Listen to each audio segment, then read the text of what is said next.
Hello and welcome to episode 9, where we take a good look at the reward systems within Untold Destiny.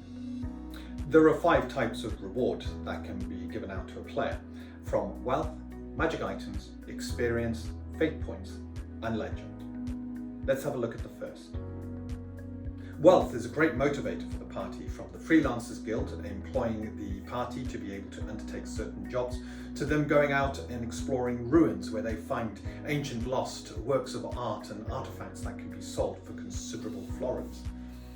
It is this that can drive the party forward, enabling them to purchase the better, stronger kits so that they can take on the bigger, tougher challenges, to upgrade their gear, or potentially, when they come onto the market, be able to afford magic items to further bolster their power. Wealth comes in a number of flavours, from the standard coinage, which are pennies, moons, florins and stars, to trade bars, all the way up to gems and art objects. Magic items can also be their own reward, in that when the party come across a magic item, they don't know what it is yet. There are these visions of potentially what it could be, and when they identify what the enchantments are on that item, they're either ecstatic, this is something that someone has been looking for a long time, and they're glad to add it to their repertoire on their character sheet, or they might be slightly disappointed, but not to worry.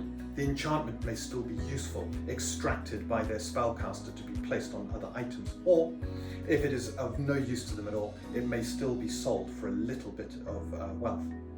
Magic items are a great reward. Experience points are a great reward and keep players wanting to advance to the next level. It can be a great motivator.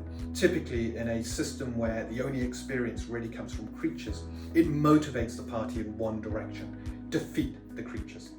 In Untold Destiny, we tried to take a different track.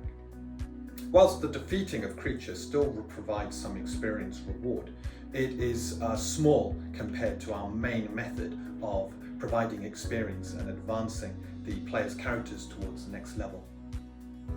The tick reward system is simple but effective in what it does. Every time certain conditions are met, the gaming architect just simply puts a tick down for that session. At the end of the session, they count up how many ticks and then reward all the players a set amount of experience per tick. If there is quick thinking during a combat encounter that saves lives or turns what is a potential defeat or retreat into a victory, a tick can go down. If there is a scene where the roleplay is incredible and everybody seems invested, a tick can go down. If there is a moment of levity, everybody around the table bursts into laughter and there are smiles abound, tick. And of course, completing objectives, both minor and major, tick or tick, tick, tick. This way, driving the story forward, uncovering secrets, role-playing together, and simply enjoying yourselves drives the advancement of the players and their characters forward at a steady pace. With an average 3 to 4 hour session once a week, it would take roughly just over 2 years to advance from 1st to 20th level using this system. Of course, there are optional rules should you wish to slow it down or speed it up. Fate points are another great way to reward individual players. If the player has done some very, very clever thinking, as well as a tick, it may be you reward them with a permanent fate point. All players have at least one temporary fate point that comes back after a rest. And these temporary fate points are the real cornerstone to survival within a very dangerous world. A failed saving throw, a missed attack, damage that is too roll and you know you just needed that little bit higher. All of these can be re-rolled with a fate point. Temporary fate points are great and they're your fate points per day. But having a permanent fate point, that can make all the difference.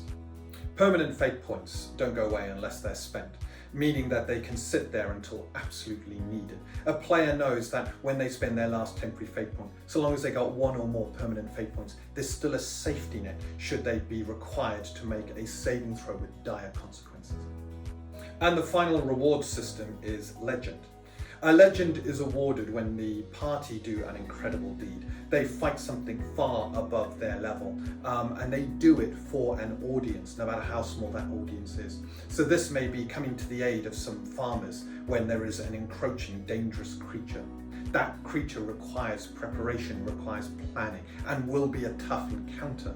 But the party do not shirk from their responsibilities. Instead, they track the creature down before it can do harm. They tackle it and they defeat it. They bring back a trophy. And the farming community are in absolute rapture at the fact that the party have done this for them. The party now earn legend according to how difficult the task was and how big the audience was observing their task. The audience makes a difference, because if it is a large audience, those people go out and further spread the legend of what happened, the deed that the party undertook. So what does legend mean? Well, when the party gain enough legend individually, their renown increases. They become local folk heroes, and then they become heroes across several cities and towns, and then they become national heroes, until eventually they are so well known that should they travel to foreign lands, the likelihood of being recognized is high. As a group, the party also has the average legend of each individual member, and this gives the party a cohesion level, how well the party are working together. And this provides special fate points that can be used so long as the party agree on any role, even if the role has already had a fate point spent on it. There are also special bonus features that the player can purchase for their characters, and these bonus features can only be purchased using legend. Whilst the total legend accrued does not go down, the character doesn't suddenly go from being a national hero back to a folk hero. Instead, the amount of legend they have is how many points they can spend on these bonus features. And these bonus features can provide some incredible uniqueness to the character, from followers that constantly provide donations to the character accrued at the end of every month, to being able to increase your attributes further and higher than any normal human can. It is through spending of your legend that your character can gain further uniqueness and stand out as a hero in the lands. So I hope you've enjoyed this video, and this is the last of the Architect's Insights videos, for now at least.